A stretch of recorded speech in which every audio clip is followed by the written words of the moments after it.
This is a panel that really needs no introduction. If you don't know who the four distinguished individuals are up here with me, are perhaps you are in the wrong ballroom this morning. To the far right, Lieutenant General retired Dave Barno, who's now a senior advisor and senior fellow at CNAS. Back in 2003, he commanded 20,000 U.S. and NATO forces in Afghanistan. And from 2006 to 2010, he served as the director of the NISA Center at NDU. His time in Kabul, which involved a very close partnership with Ambassador Zal Khalilzad, is widely regarded as a gold standard in civil relations in Afghanistan. To my immediate left is Steve Coll, the president of the New America Foundation. He's also a former boss of mine. He spent 20 years as a foreign correspondent and senior editor at The Post. He, of course, wrote The Bin Ladens and the amazing Pulitzer-winning Ghost Wars. What's really amazing is that he managed to write Ghost Wars while serving as the managing editor of The Post. Nobody multitasks as deftly as Steve does. To my immediate right, Ambassador Ann Patterson. Ambassador Patterson served as our ambassador in Islamabad from July 2007 to October 2010. Prior to her assignment in Pakistan, she served as the Assistant Secretary for the INL Bureau at the Department of State. Her tireless work in Pakistan has earned her a relaxing sinecure for her next posting. Last month, President Obama nominated her to be the next ambassador to Egypt. And to the far left, Bing West. Well, where to begin with Bing? His most recent book is provocatively titled The Wrong War, Grit, Strategy, and the Way Out of Afghanistan. He's also the author of 7 other books, including The Village, the acclaimed portrait of a combined action platoon in one Vietnamese hamlet that has become a must-read for soldiers and Marines. He served as an Assistant Secretary of Defense for International Security Affairs in the Reagan administration. But when he's in Afghanistan, as he is much of the time now, he's just one of the guys. On patrols, he's right up there with the Lance Corporal walking point. Just a couple of months ago, I landed at a FOB up in Helmand just after he left. I asked one of the Marines what it was like having Bing around. Without a pause, he said, "That guy has brass balls." So we're going to forego the usual opening statements and get right to a discussion. I'm going to start off the conversation with them, and then we'll kick it open to questions. And to further speed things along, I'm going to skip the setup. AF, PAC, Al-Qaeda, 9 years after 9/11. We all know the setup here. We want to hear what these guys have to say. So let's begin with perhaps the most significant development this year, or perhaps for some years now, in the broader fight against terrorism, and that's the killing of Osama bin Laden and its impact on the future of Al-Qaeda. And I'd like to start with Steve. Let's put aside for a moment, Steve, Al-Qaeda affiliates elsewhere, particularly in Yemen, where there seems to be genuine danger of AQAP expanding its influence and footprint because of the turmoil that's enveloped that nation. I'd like to focus on Pakistan and, to a lesser extent, Afghanistan. With bin Laden out of the picture, with his interim replacement, Saif al-Adil, having spent much of his time since 9/11 in Iranian custody, with frictions in the top ranks of the organization, with the CIA's drone campaign having eliminated numerous mid-level commanders, with new efforts to restrict the cash they need to operate, and with some of their allies among the Afghan Taliban exploring, ever so haltingly, the idea of peace talks with the Kabul government. Is al-Qaeda a spent force in South Asia at the moment? No, but they face, as your question suggests, a succession crisis that they've never known before, and that might challenge them substantially. After all, Al-Qaeda, as you say, is many things from its beginning. It was a core organization that's had 20-plus years of continuous history under the same emir and deputy emir until May. It's also a network of like-minded groups that occasionally collaborate. It's a series of franchises in diverse parts of the Muslim world. And it's also a kind of brand, a fundraising mechanism, a position in the minds of followers who may never meet an al-Qaeda leader. So in that light, what are the aspects of Osama's disappearance that matter most in South Asia? I think I would mention a couple of them. First is the succession. Al-Qaeda was founded as an organization in a series of houses in University Town in Peshawar in the summer of 1988. As I say, it's had the same boss ever since. Now it has to find a new one. And in the circumstances of the succession process are going to be very difficult because everybody who's a contender is in hiding. You can't have a series of human resources interviews and write out a job description. It's going to have to be done under enormous pressure. And I don't think anyone on the horizon can easily replace the symbolic role that bin Laden held. He was someone who narrated the war from a position of credibility among his followers. His credibility was rooted in 9/11 to some extent, and he also had a gift for building a big tent sort of strategy and bringing people to him. And I don't see anyone who could carry out the kind of global symbolic role that he played. So his disappearance matters. Then there's the question of why is Al-Qaeda valuable to those who take it on as a name, as a force? It's a learning organization. It transfers tactics among regional franchises. It does a lot of things. But mainly, I think it's useful because it helps raise funds and attract recruits. In that sense, it's a brand that attracts a certain kind of young person. And there's a question about Al-Qaeda's branding and its role in fundraising and recruiting, which is, was this ever a brand more like, Martha Stewart or Trump located in a single individual, or was it more like Nike, just a swoosh that cool people wanted to be around in a certain violent milieu? And I do think that we'll be able to watch the value that Al-Qaeda creates for others over the next couple of years, the extent to which people actually adopt that terminology, or the extent to which they run away from it because it's poisonous and likely to get you on a target list. And I think you're going to see more disillusion than not. Two other quick points. Al-Qaeda in South Asia is blending increasingly with breakaway splinter sections of important Pakistan-rooted groups from the Punjab. This is the most dangerous element of what's happening in South Asia today, I think. The migration of Lashkar-e-Taiba, Jaish-e-Mohammed, sectarian Sipi-Saba groups, individuals often from those groups coming up to the frontier, connecting with international trainers and volunteers, some of whom call themselves Al-Qaeda, and then waging revolutionary violence against the state of Pakistan and against the state of Afghanistan. Whether Al-Qaeda exists or continues to strengthen as an organization in the ways I've described, or whether it weakens, that soup is going to continue to bubble and create a lot of violence and havoc in the region. One last reason why I think it matters. There is an incipient process to determine whether sections of the Taliban leadership, particularly the Quetta Shura around Mullah Omar, might be willing to engage constructively in negotiations with the United States, other parties to the conflict, or not.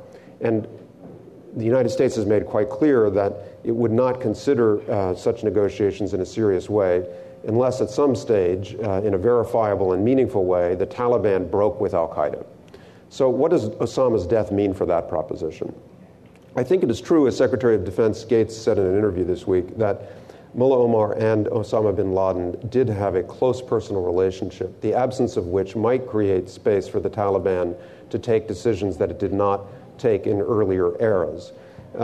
Mullah Omar had a house in Kandahar that you may have visited. It was occupied by special forces after December 2001 that Osama built for him. He built an Eid mosque in downtown Kandahar. He swore personal allegiance to Mullah Omar. When the Taliban fell in 2001, there was a marketplace under construction in downtown Kandahar. It essentially had a sign in front of it in Pashto that said something to the effect of, "Coming soon, Kandahar's newest shopping mall, brought to you by Mullah Omar and Osama bin Laden, under construction, due in spring of 2002. So that was the nature of their relationship. It covered business, fundraising, war, and religion. However, I don't think we should be too optimistic about this. Mullah Omar has had plenty of opportunities to break with Al-Qaeda in circumstances where it was much more rational for him to do so than now, and he has failed to do it at every intersection. And by credible accounts, though they're fragmentary, of intra-Taliban discussions about why the Taliban has refused to break with Al-Qaeda, the personal relationship with Osama bin Laden has occasionally surfaced in these accounts as a factor out of Mullah Omar's sort of lips. But he also has deep-seated theological objections to such a break, and those may pertain here. Fascinating. I want to come back to a couple of these things, including the stew of other like-minded groups like LET and Jaish-e-Mohammed in a second. I want to bring in Ambassador Patterson into the discussion here, and to spin this a little bit toward the impact of all this on U.S.-Pakistan relations. In the one of the reports that CNAS is releasing today, the Beyond Afghanistan report, let me quote a little bit from it. it states, and among the authors is General Barno, it says, Pakistan remains deeply conflicted internally and pervasively anti-American and will continue to behave in ways that are sometimes contrary to U.S. interests. It's demonstrably not a unitary actor, and that recognition should heavily influence U.S. policy decisions. Thus, the United States should remain committed to the people and state of Pakistan for the long term, the most promising policy choice in a field littered with poor options. I ask you, Ambassador Patterson, do you agree with that assessment? And assuming you do, how should the Obama administration pursue that commitment? What's the balance between embracing them as a strategic partner and demanding accountability, not just for bin Laden, but a host of issues, from corruption to human rights to support for Afghan insurgents? The Pentagon brass have bragged about the close relationship that Admiral Mullen, for instance, has cultivated with General Kiani, which has included things like rounds of golf, aerial sightseeing of K2, and late-night cigar smoking. But did that sort of bonhomie mask fundamental differences that were not confronted bluntly enough? In other words, did the U.S. military value having a close relationship more than what that relationship actually delivered? And last week's visit by Secretary Clinton and Admiral Mullen, by all accounts, didn't fare that well. The Pakistani military now seems to be more focused on ejecting American trainers than contemplating an offensive into North Waziristan. Admittedly, feelings are still raw, but what are the next steps? The administration's facing new pressure from the Hill and on providing aid and security cooperation. How should Washington, moving forward, reset the relationship with Pakistan? Let me sort of step back here about the overall national interest that we have with Pakistan. And as Steve pointed out, they have a raging domestic insurgency and what is increasingly a witch's brew of terrorist and extremist groups that threaten the state. They have enormous social and demographic challenges, perhaps more than any country on the planet. And they're on a glide path to be the fifth largest nuclear power in the world. So we need to sort of reflect on the long-term view of our relationship with Pakistan. And let me say that I think the report was excellent and had a lot of good ideas. Pakistan is a country rife with contradictions that simply drives Americans to enormous frustration. But we have no choice but to continue on the path that we're on, which is to engage with Pakistan, to try and make the civilian government prosper and stronger. The Obama administration has doubled down on both civilian assistance. They tripled it in 1 year. Military assistance, between the reimbursements and standard military assistance, is running about $2.5 billion a year. And in my view, we have no choice but to continue those projects and continue to engage with Pakistani leadership. And I would take issue with your statement or your proposition that the military relationship has not borne fruit, because I think while Pakistan is, again, a country of immense frustration, they've also been our partner in the counterterrorism war and many unheralded successes. But I'd like to sort of make one final point about the way forward with Pakistan, because I think Americans underestimate how much influence India has on Pakistan's psyche and on its relationship with us and on its relationship with Afghanistan. It is hard to underestimate how much India's economic clout, its political clout, and particularly its international prestige have affected Pakistan. And one reason our relationships are so complex right now is they see us as having thrown them over for the prettier girl next door. So I would particularly endorse the last recommendation in the CNAS report that we should broker confidence-building recommendations, confidence-building measures between Pakistan and India, because I think the benefits for the U.S.-Pakistan relationship, and frankly the benefits for the region as a whole, both economically and politically, would be enormous. How do you get over the zero-sum elements, though, of the view in the region that a closer U.S. relationship with India is seen as a threat in Islamabad and vice versa? Because you got to start somewhere. I mean, I know the Pakistanis in particular suffer from the zero-sum perspective on this. And the late Richard Holbrooke was eloquent when he would talk to leaders about this, as have many others been. But you have to start, in my view, with some of the smaller border disputes. I understand they're talking about Siachen Glacier right now. There's Sioux Creek. There are a number of other issues. The economic perspective and prospects for the region are simply enormous. And the business communities in Pakistan, which is a bright spot in Pakistan, should engage more actively on that because it's in everybody's interest. I don't know. It'll take a lot of work. Well, let's bring in Afghanistan into this and General Barno. Reconciliation between the Taliban and the Afghan government has taken on new urgency since the death of bin Laden. As my colleague Karen DeYoung recently reported, the administration has accelerated some of its direct talks with the Taliban, initially reported several months ago by the guy sitting to my left. There have been at least 3 meetings now in Qatar and Germany between Afghan government officials and a Taliban official close to Mullah Omar that have also apparently included representatives of the U.S. government. But it increasingly seems like the path to peace in Afghanistan will have to go through Islamabad, or perhaps more specifically Rawalpindi. So how can the U.S. bring the Pakistanis on board with a peace process when significant elements of the Pakistani national security establishment still see extremist groups in Afghanistan as part of their nation's strategic depth with regard to India? And what role should other neighbors play in this process, specifically Iran, China, and India? No, thanks, Rajiv. I think that's a fundamental question. And I spent a week in Pakistan in January, got to interact with many of the senior military intelligence governmental figures as well as students and academics, and got out to the tribal areas a little bit. And one of the takeaways from that visit, which surprised me a bit, is that it was clear that Pakistan wants to see this conflict next door resolved. And it was equally clear that they were extraordinarily concerned that they were going to get left with this mess on their doorstep that would be a red-headed stepchild, if you will, they would have to care for the next decade or more after the United States left. So I think one of the most important things the U.S. needs to do as soon as possible, and President Obama's speech perhaps next month in July may provide an opportunity for this, is dispel some of the uncertainty about the future U.S. role in the region.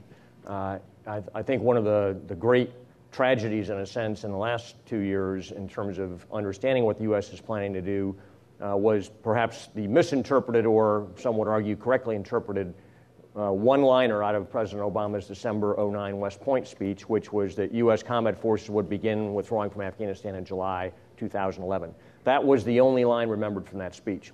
Big speech, important speech. But the message in the region was the Americans are leaving. The Americans are moving for the exits. And everyone there, as all of us know, are spring-loaded to expect that outcome anyway, because that's what history has told them. Yet we've still been very opaque about what our long-term goals are in the region and whether we expect to have a long-term presence there. So one of the things we argued in this report that we've just released, as well as one in December, is the United States needs a long-term, small military presence in this part of the world. That sends an unmistakable message that we're going to remain committed. Right now, the Pakistanis are hedging their bets. They're always maintaining a plan B because history has told them that they need to make sure they're best postured for the day after the Americans are gone, because that's going to come at some point in time. Their geography is not going to change. They're always going to be Afghanistan's neighbor. They're always going to be India's neighbor. They have to hedge against the prospect of us being no longer a player in that region. So I think, first of all, we need to dispel that notion that we do have an end game that's departing the region wholesale, and that we have a plan to have some presence there. The other regional players are ambivalent on this, but again, the lack of certainty about what the United States expects, where it's going, what it wants to do, all causes them to have hedging plans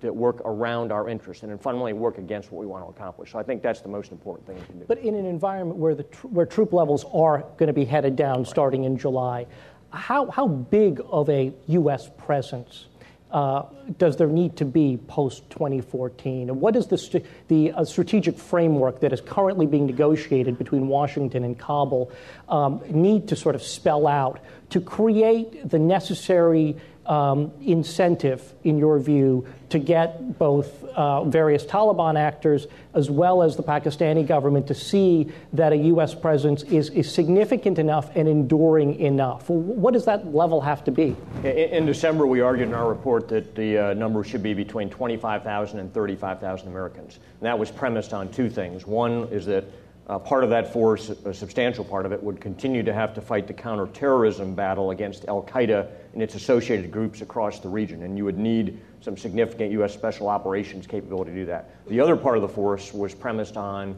continuing to have to fight the Taliban. Now, that might, in fact, no longer be the case 2 or 3 or 4 years from now. We hope that's the direction we're heading. So that could be a smaller U.S. force, but the Iraq answer, which now appears to be 0 American troops, is not the right answer. And we think that there's an opportunity here as the year continues to strike a bargain with the Afghan government, who actually wants Americans to remain in Afghanistan, who's very concerned about what the impact is if the U.S. does leave, and from both a security standpoint and an economic standpoint, very much wants to stay connected to some flow of U.S. security dollars. And our premise on this in one way is that this is not about the island of Afghanistan. It's about the region, and that the U.S. has long-term vital national security interests in this region that require at least a small U.S. military presence to protect those. I think it's very important that we work hard this year to get that out there in the public square and negotiate some type of agreement with Afghanistan to be able to do that. That will have, in my view, a calming effect on the region as a whole. Let me bring you in here, Bing. With this looming drawdown, coupled with some very tough to swallow statistics that all of us know very well, almost 1,500 Americans now having died in Afghanistan since the start of the war, a price tag this year that will exceed $113 billion, and plans to spend more than $100 billion next year on the CivMil presence in Afghanistan. This has many people searching for a more sustainable mission, one that involves less cost, both in dollars and lives. In The Wrong War, you say that we need to fight a smarter war, that we need to cut back on the unsuccessful missions of population protection and democratic nation building and shift to a smaller footprint mission that's more focused on special operations raids and advising Afghan security forces. You're also skeptical of the prospects of a peace deal with the Taliban. But tell us how we get to a smaller, less costly mission without seeing hard-fought gains erode. If our military units aren't engaged in governance and development, because let's be honest, for all the talk about a civilian surge, there haven't been that many civilians, proportionally speaking, sent down to the district level in Afghanistan. So if the military isn't doing it, who is? And if nobody is, if our soldiers and Marines are just focused on killing the bad guys and training the Afghan security forces, what keeps more of the country from slipping back into the old cycle of warlordism that helped fuel this conflict in the first place? What do we care? What I mean is that I like the fact that this conference is called Risk-Reward, because when you're a country in penury, you have to begin to consider risk versus reward. The reason that we tried nation building in Afghanistan was because of our hubris on the one hand, and because we thought we were so rich we could do anything. And so we've spent 10 years with 9th century tribes on a bunch of rocks, trying to sort of say a social contract is the way we'll do business as a military.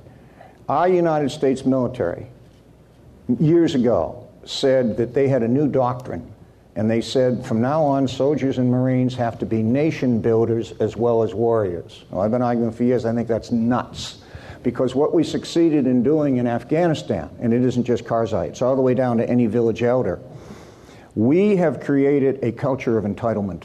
And we came in and it was just what the general was saying. He said every one of our commanders has to balance what he does for governance with security. Well, why does he have to do that? Why do we have to undertake those missions? So we have driven the Afghans after 10 years to expect, when you look at an American, you see a dollar sign. And when we have $1.5 billion in what we call emergency response programs, just for 65 battalions, that means every battalion commander is walking around with millions of dollars that he has to spend. So we have trained, just like Lyndon Baines Johnson believed he could have a war on poverty and a great society and cause chaos by doing so. We've done the same with the Afghans. We've said we'll do everything for you. Therefore, you get to risk-reward.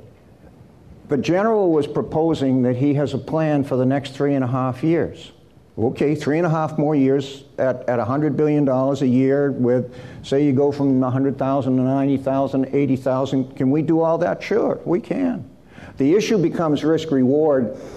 Do you want to do that, or are there other strategies? And I think that you're going to see a real interesting month next month when the president grapples with this versus the amount of money we have and the treasure in our soldiers and Marines that we're expending, and asks, is this the only way to go? And the alternative, I think, is quite clear. You go to a very heavy advisor force, which CNAS has recommended. And I say that for two reasons. Look, the Taliban aren't that great a threat. The idea that we're trying to keep them from taking over the country, fine. How do you take over a country? How did they take over the country in the mid-90s? Well, they had a lot of help from Pakistan in terms of logistics.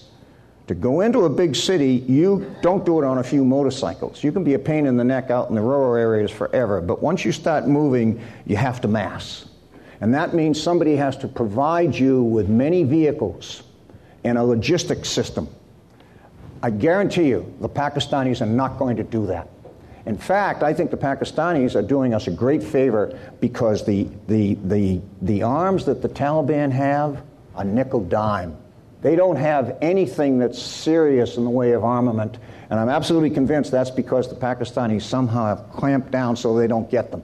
Let me give you the example. We have 60 blimps now over our outposts, and tethered there, watching the area 24 hours a day. You can see them. They're right up there. Not one of them can be touched by any Taliban because they don't have the logistics base. The other thing we have is remarkable aerial surveillance that I never believed that I would see in my lifetime. And every single patrol you're out with, there's somebody up there watching. We can thin out our ranks dramatically, as the general was saying, and leave behind some people who are the advisors that have these kinds of equipments and let the Afghans do their own fighting in their own civil war. And you get to a risk-reward. Are you taking more risk than us doing everything for them for the next 3.5 years? Yes, you are. You're taking a risk. But I think that the state of our own economy and having worn down our force and the steady casualties we take, I would argue for taking this risk and not for going for us in the forefront for another 3.5 years of this war. And I do not believe the Taliban would end up in control in Afghanistan. But it's a risk that you're going to have to take. So what sort of end state, how messy, and I want to ask all of you guys this, how messy can Afghanistan get without it fundamentally compromising core U.S. national security interests? You know, when General McChrystal submitted his commander's assessment that preceded his request for more forces in the summer of 2009, sort of he defined the end state in Afghanistan as one in which the insurgency no longer threatens the viability of the central state. Is that where to go? You heard a vision described by Lieutenant General Rodriguez that is, also been embraced by Ambassador Eikenberry and others in the U.S. government that calls for, very active efforts down at the subnational level. The district delivery program, which some at the embassy in Kabul now have taken to calling the district disaster program. Getting ministry representatives down to district levels, rebuilding local shuras. What should that level of involvement be going forward, and how messy can we tolerate? And I'd like to hear from the rest of you in terms of how messy can Afghanistan get with regard to trying to ensure that Al-Qaeda doesn't come back and ensuring that it doesn't fundamentally destabilize Pakistan. But let me start with you, Bing. Well, I'll start with, I used to go to Nuristan, and I used to go to northern Konar. We're out of there now. We were pushed out. They fundamentally just pushed us out. So can you have a mess and still continue on? Yes. Our issue should have been, do we want transnational terrorists who can strike from Afghanistan against other countries? And I don't believe that will occur. It's a risk, but I don't believe it, and I think you can have an absolute mess in the countryside. Yemen's a mess. Pakistan's a mess. These insurgencies, let them kill each other forever, as far as I'm concerned, just as long as they're not killing us. So I would restrict the mission to, are you telling me that there's a threat such as used to exist in Jalalabad and Kandahar when Mullah Omar was living there and planning everything? You say, no, I'm not giving you any sanctuary like that. Then basically I'd say, that's enough. I'll leave the rest being a mess.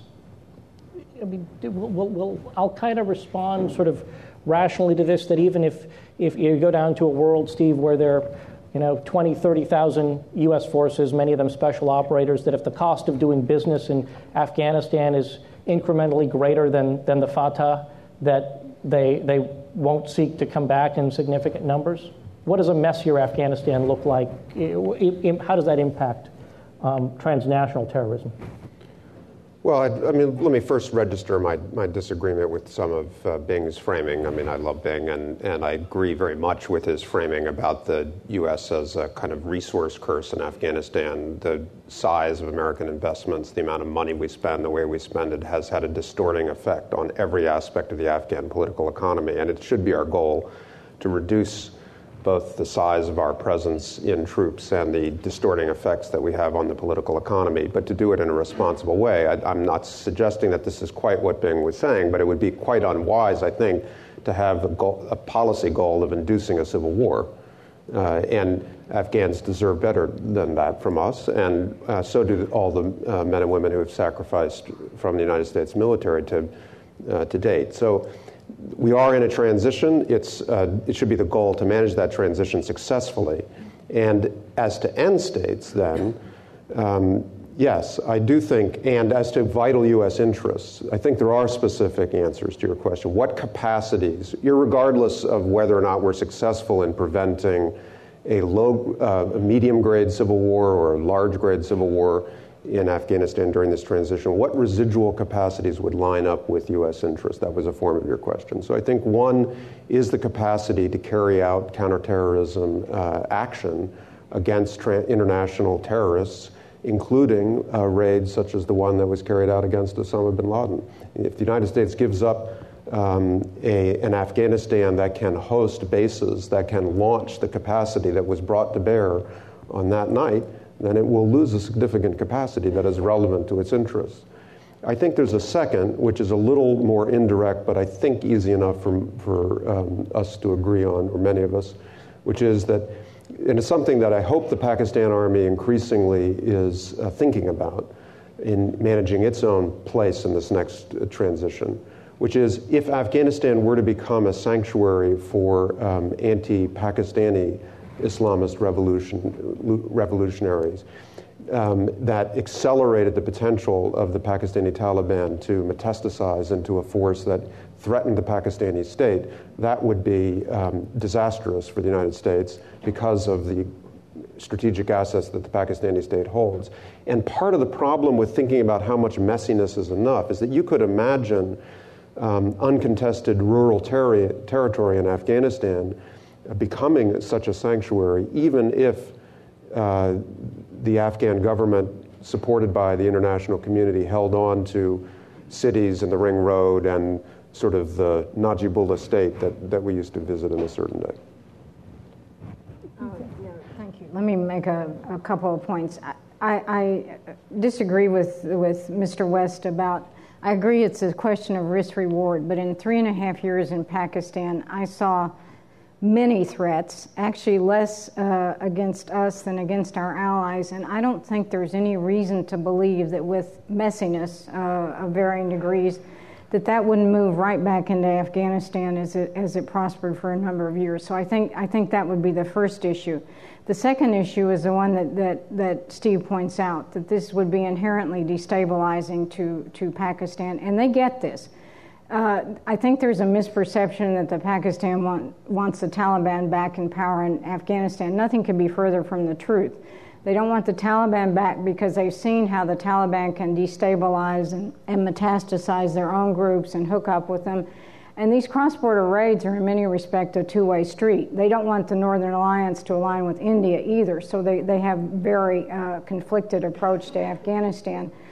And finally, if they see a degree of messiness or a lack of American commitment in Afghanistan, I think the Pakistanis will hedge their bets to a possibly paralyzing extent. So there are a lot of things that could go wrong in Pakistan from a messy situation in Afghanistan. But given the strategic interests we have in Pakistan, I think it would be a very high risk to run. Dave, is there a middle ground here in terms of Afghan end state that is not the total disengagement, let them duke it out themselves, but is something more sustainable than the scope of the CivMil coin effort that is being sort of deployed in significant parts of the country right now?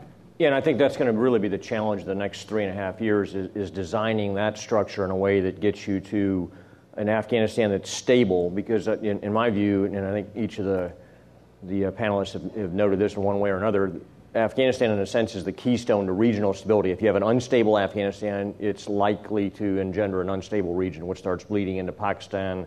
The threat there on the subcontinent, it's the only place in the world we have two nuclear-armed countries facing off with each other over a disputed border that have fought 3 wars in the last 40 years.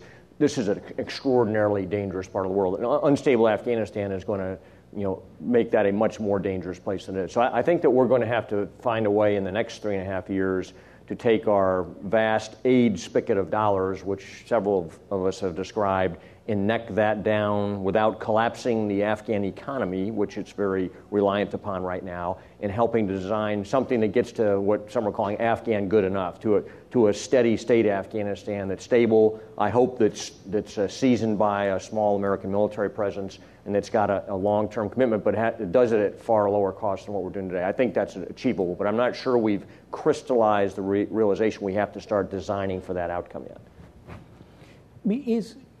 If I could, as long as we do it for them, they're not going to do it for themselves. And we could go for another 3.5 years the way we're doing, and as I indicated, I believe that we'd make progress. But until we see the Afghans fighting the Afghans, until we see them standing up for themselves, we're just pushing back the tide, and it's just a question of when that transition will start. And I'd just like to see it start earlier. There will be a civil war over there. I define it as a civil war right now. There's a civil war going on in Pakistan, a civil war going on in Afghanistan. The Pashtuns have always wanted Pashtunistan. All those kinds of things are going to go on for the next 10, 20, or 30 years. I was having a coffee yesterday with a State Department representative who was just back on home leave, who's stationed out in Garmsir, and who's been there for now almost 20 months. And he was noting that they're now in a position, and this is after about 3 years of U.S. full-spectrum counterinsurgency operations there that began in the summer of 2008, that they're getting more police now than they can take, but it's taken 3 years, and he believes that it's going to take many more months of a continued international presence there. How do you bring that about in a world where those troop levels are going to be fundamentally coming down, and you want to continue on a path of reinforcing this stability, but in most of these areas where you started to see some real positive developments with the COIN effort, they all still seem to be, in the words of General Rodriguez and General Petraeus and others, fragile and reversible.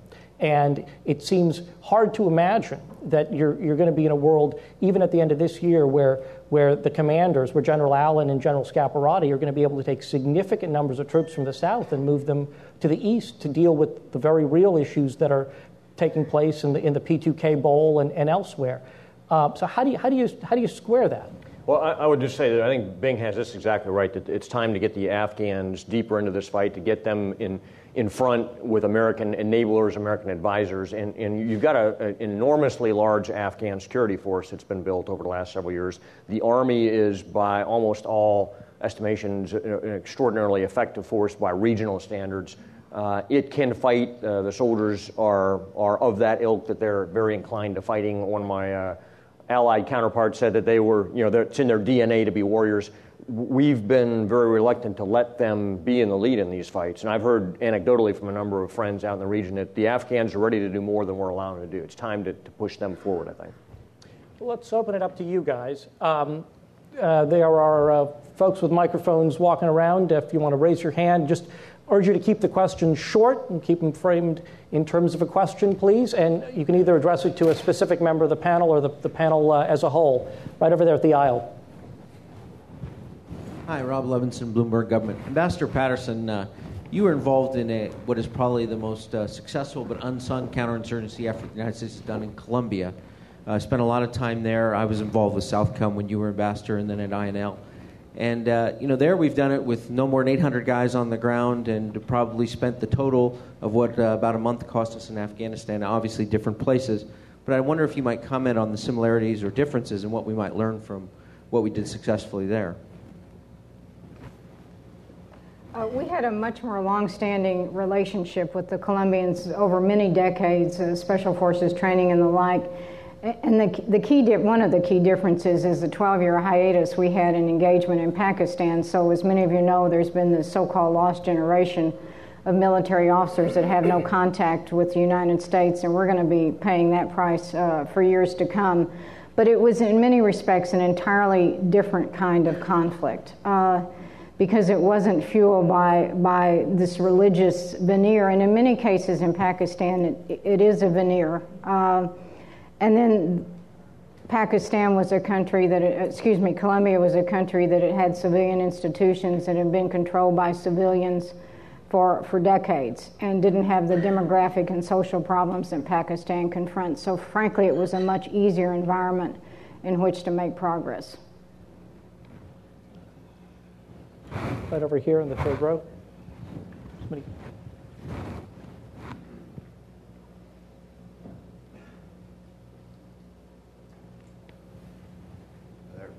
Matt Noyes from the Kennedy School. I'm struck on every time 2014 is mentioned, it's always in regards to the U.S. withdrawal. It almost feels like we've forgotten that there's a presidential election that year. How will NATO ending their mission there affect the international community's ability to ensure it's a fair, free, and credible, whatever adjective you want to use, election? Then for those that are in favor of a continued military presence there, how will that not be a casualty to the Afghan politics? Thanks. Yeah, I take a stab at that, having been there for the first Afghan presidential election in 2004, which I think I could argue pretty successfully was the best of the two we've had so far. There are a couple thoughts. Number one, the Constitution in Afghanistan right now prevents the president from running for a third term. President Karzai was first the interim president of Afghanistan, then served a full 5-year term, now is in his second 5-year term. There are indications he's keen to serve a third 5-year term. So I think one of the things that we're going to have to look at, Ambassador Crocker is going to have to be involved with, is ensuring that there is the prospects of a constitutional succession in Afghanistan that starts in 2014. How emerging leaders in Afghanistan come to the fore in a political environment where there's no political parties makes that fairly problematic. I don't think that the NATO transition, which right now is scheduled to essentially conclude at the end of 2014, infers there's going to be no military presence after that. Even NATO has alluded, at least elliptically, to the fact that they're going to have long-term commitments of some sort beyond that. So I don't think we should view that as an end of game, full withdrawal, the West no longer engaged. And I think one of the key tasks that, as you suggest, needs to occur before that transition gets to December 14 is to help actually set conditions for a successful presidential election in 2014. I think we utterly failed to do that on the last presidential election. In fact, it wasn't even viewed as part of the ISAF mission. I hope we won't make that mistake again.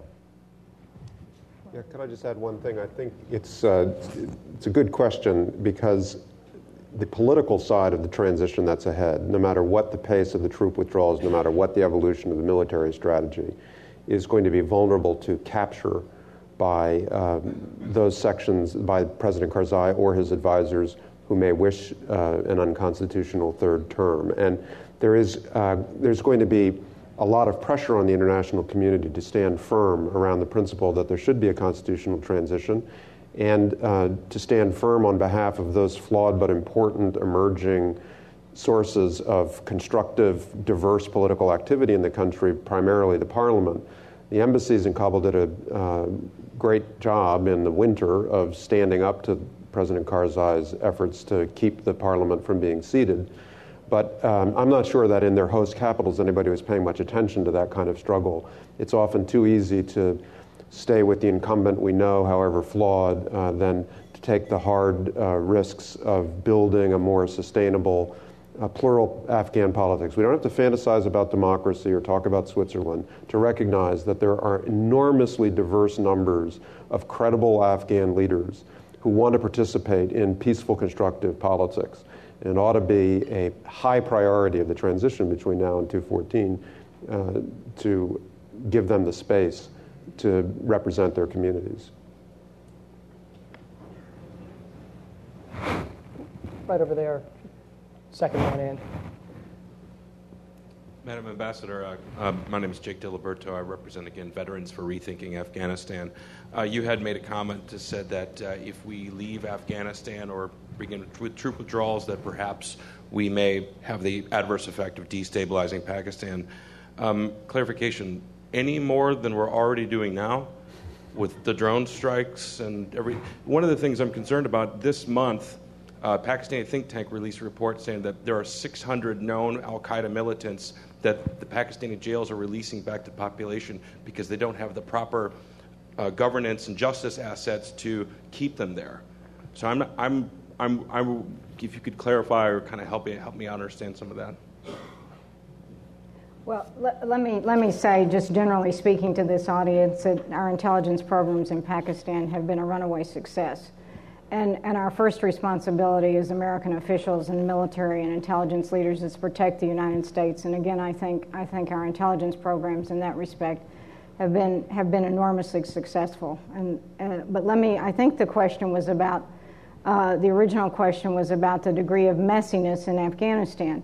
And yes, the problem with Pakistan is that they are going, as General Barno explained so eloquently, is they're going to hedge their bets until they have a better idea of what's going to happen in Afghanistan.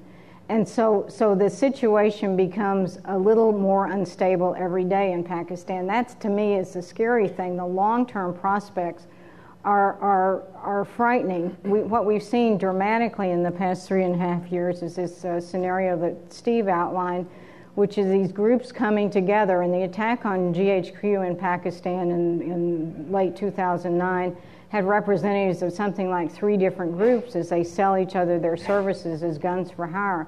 So until Pakistani leaders have a better perspective, have more confidence in what's going to happen in Afghanistan, I don't think they're going to take the steps that the country needs to stabilize their own situation.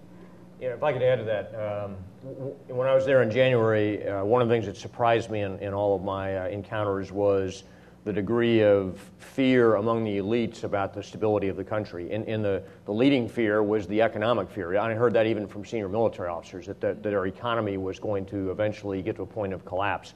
That's something the U.S. has to look at and perhaps do a bit more than we've been doing there. And then somewhere well down on that list was there was certainly internal instability and extremism, the radicalization of the population. About 4th place was India, which I found quite striking compared to previous visits out there. So I think there is an internal recognition that they have some very serious problems. One of the things I applaud the administration for doing, and I think Congress is helping move in this direction as well, is to reinforce programs aimed at the civilian government of Pakistan. In our report here, we suggest that the U.S. needs to continue to bolster those programs, to exploit some success there, to make sure that money gets spent effectively, but then look at the military aid programs and ensure that we're getting proper bang for our buck there, that we know where that money is going, that it's more transparent and accountable. And again, I see the Hill moving in that direction here in the last week or so. You know, with regard to Pakistan and al-Qaeda, you know, one of the most interesting things I think going on with regard to U.S.-Pakistan relations at the moment is this trial going on in Chicago. You know, the Mumbai accomplice David Headley recently testified that Lashkar-e-Taiba, which was the terrorist group responsible for the Mumbai attacks that killed 166 people, including 6 Americans, he said operated under the umbrella of the ISI, and he said ISI provided assistance to Lashkar that included financial, military, and moral support. I want to ask you, Steve, and Ambassador Patterson, you know, to what degree should the LET be a focus of U.S. counterterrorism activities in the region?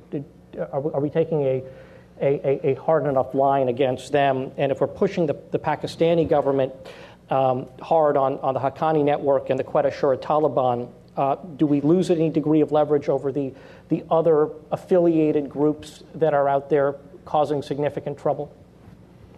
Well, I think Lashkar is an important group and a complicated one, and one of its sort of aspects over the last 3 years has been fragmenting a little bit itself in order to hold on to its position as a ward of the Pakistani state, not jeopardize the considerable assets that it controls inside Pakistan, schools, hospitals, bank accounts, networks of volunteers. Lashkar is a complicated Hezbollah-like organization where there is a great degree of religious proselytizing and social work blended in with violent wings and young men who want to participate in international jihad. So there's been a pattern in which the younger volunteers and more violent ones have been kind of setting their identity cards at the Home Office and then going out to the frontier to participate in al-Qaeda-affiliated, TTP-affiliated violence. And some of this has expressed itself as international ambition. Where Lashkar gets even more dangerous and complicated is where it seems to serve as a proxy or a partial proxy of those elements of the Pakistani state that actually want to weaken India by carrying out violent attacks on Indian soil. So the Mumbai attack, the question is, how far up the chain of command did knowledge and planning of that attack go? And that is not a question that Indian officials would ask uniquely about Mumbai, though the toll there was very high. They have had that question about a whole series of spectacular attacks that trace back to a certain level of authorship that includes retired and sometimes serving elements of the Pakistani state. But they cannot sort of hold the state accountable for that activity. And one reason why I'll just close with the observation that one reason why India and Pakistani relations are so frozen right now, and it's debilitating across the region, including in Afghanistan, is because the Pakistani state is not accountable as a state for what I think the Indians regard as a pretty convincing body of evidence that they would like to see carried through. Now, whether the Pakistani state has the capacity to do everything that everyone would wish of it, of course, is another matter, but these are serious problems. Isn't the same true with us, with the fact that there had to be some sort of collusion for Osama to be there and many other people who are in Haqqani and al-Qaeda? Well, on LET specifically, I don't think there's the slightest doubt that this organization, which was clearly set up by Pakistan's intelligence agencies to engage in asymmetric warfare against India, has fractured. And this has happened repeatedly, and not just with LET, but with other groups inside of Pakistan. So they don't exercise control over this. ISAF has arrested LET members in Afghanistan. Again, this is spreading and morphing. And these groups are working with each other to essentially threaten the Pakistani state now. And I, for one, don't think they're entirely in control of LET. I think they still have contacts with a lot of aspects of LET. And yes, the same is true of other groups. But it's particularly true of the groups in the southern Punjab who've been out there for decades that are now also more radicalized and more energized by domestic events. I think in a sense this Kashmiri model of creating terrorist groups to do your bidding as an irregular warfare component of your security strategy is breaking down. And now we're seeing these groups, this is very dangerous to the United States, these groups are now in some cases taking on transnational objectives, which we've never seen until the last 2 or 3 years. That makes this a much more complex problem than simply al-Qaeda version 1.0, which is what we reacted to after the 9/11 attacks. We're now going to, and it goes to our presence in the region, we're now going to have to be cognizant of the threat from these other groups who are outside of the immediate al-Qaeda logo that are becoming as dangerous to the United States as al-Qaeda has been in the past. And that phenomenon appears to be growing, which I think, again, is very troubling. On the regional engagement front, 2 Twitter questions. The first being, what should we be doing with India to get them to help in Afghanistan? And I may want to flip that on its head. And is there anything we should be doing with India to get them to perhaps pull back a little bit, potentially to diffuse concerns in Islamabad? And the second question, also from Twitter land, can the panel speak to the role of Iran in Afghanistan? Well, if we could get 2 Indian battalions to come over and set up shop in Konar province, I think we would get the entire Pakistani army to suddenly be on the western border. So that's how India can help. Out of the box. out-of-the-box thinking. I like it. Another view of that. Yes. No, I think it's a very good question. And Pakistan is, as Ambassador knows, is incredibly sensitive about Indian activity inside of Afghanistan. They will not hesitate to provide a guest with chapter and verse on every Indian consulate and how many members are posted inside Afghanistan. I think India has actually been very helpful to the state of Afghanistan and has done considerable amount of state building and nation building over the last 10 years there, especially in the road network. And the Afghan and Indian government have very good relations, far better than the Afghan and Pakistani government by and large. So I think the U.S. just needs to maintain a quiet dialogue with India about its activities there. And as we get into a closer phase of potentially negotiating with the Taliban and talking to Pakistan about how to settle and resolve this conflict, we've got to keep the dialogue going quietly with India as well. If I could just add, well, I mean, I was just going to say I don't think the United States wants, and I'm not suggesting that this is what Dave is saying, but the United States should not be imprisoned by Pakistani paranoia about India and Afghanistan as it fashions this transition. India has to be part of the solution. It's part of the regional context in which this multi-sided proxy war has been going on for 35 years.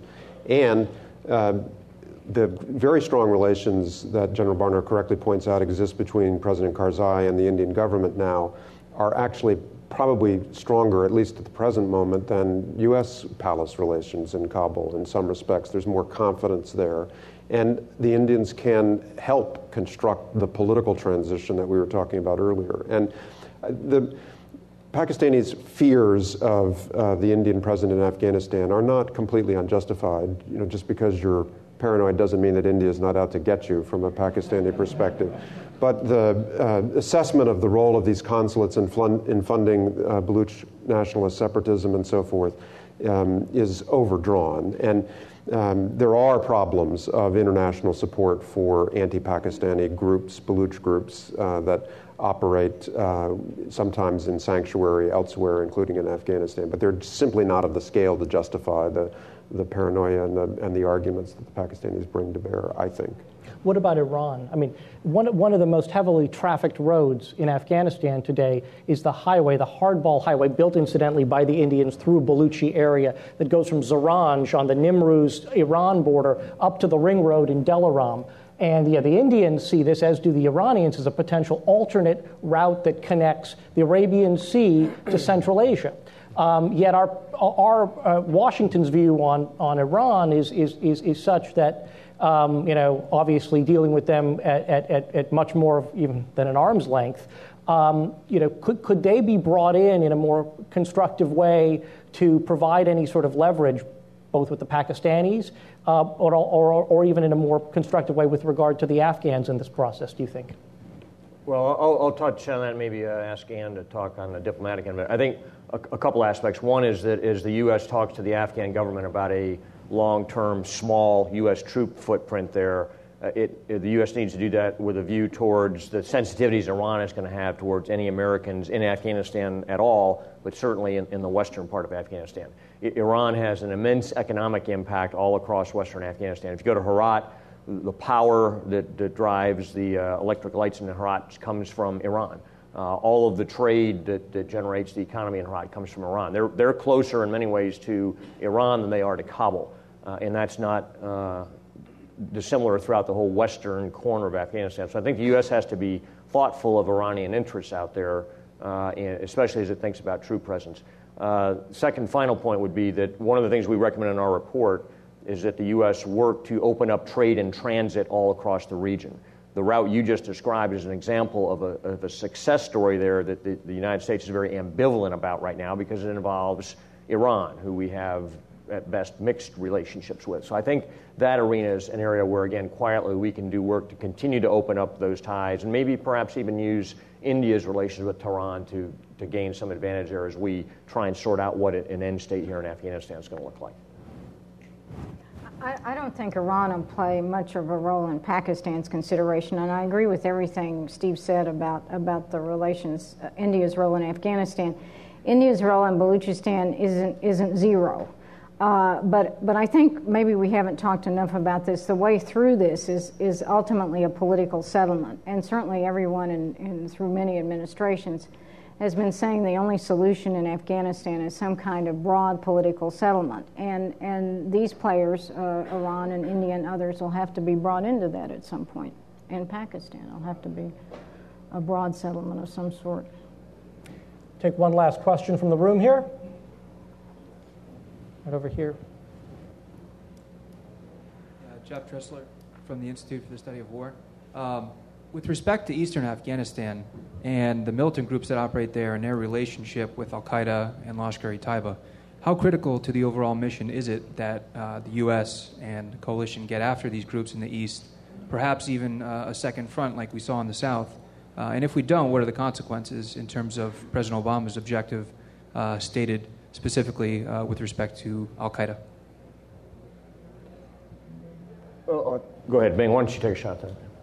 Well, in terms of geography, they're just all mountains. So if it's a mountain on the Pakistani side or a mountain on the Afghan side, it's just another mountain. And that's where these gangs are right now. And they're on both sides because we're no longer in Nuristan. So we've already conceded that. And I noticed on the general's charts that he had no intent of going back up into those areas. So to that extent, they're up at 10,000 feet, 7,000, 8,000 feet, and that's where they are. They're in their caves. See, I just come back to one thing about it. We're fighting a war. We're fighting a big war, and the question is how big we have to fight it, which has to do with how big is the guy you're fighting against, which has to do with materials. And the one thing that I see as being, in terms of war fighting versus anti-terrorist fighting, is that I don't see the Taliban or Haqqani or any of the others receiving from anyone, Pakistan or anybody, the kinds of materials to make them, if you will, a material danger. So they can be pains in the neck in a lot of ways for another century if they want it up in the mountains. But getting that momentum to really move requires a lot of materials I don't see them getting. That's separate from them remaining as terrorists. You know, I might just add to that I don't think the connection that you suggest between Al-Qaeda, the Haqqani network, Lashkar-e-Taiba is a primary driver there. I think, particularly in eastern Afghanistan, and my take is that the Haqqani network, which is probably the most dangerous insurgent group that U.S. forces are dealing with today, is going to require pressure from inside of Pakistan to neutralize its capabilities more so than fighting them directly in eastern Afghanistan. There are some initial indications Pakistan might be moving in that direction. I'm moderately optimistic that in the next 6 months we're going to see some action by the Pakistanis against the Haqqani network. I think overtly and perhaps in some other arenas as well. Fantastic. I'd like to thank the panel for fascinating remarks here. General Barno, Ambassador Patterson, Steve Coll, and Bing West, thank you very much for joining us today.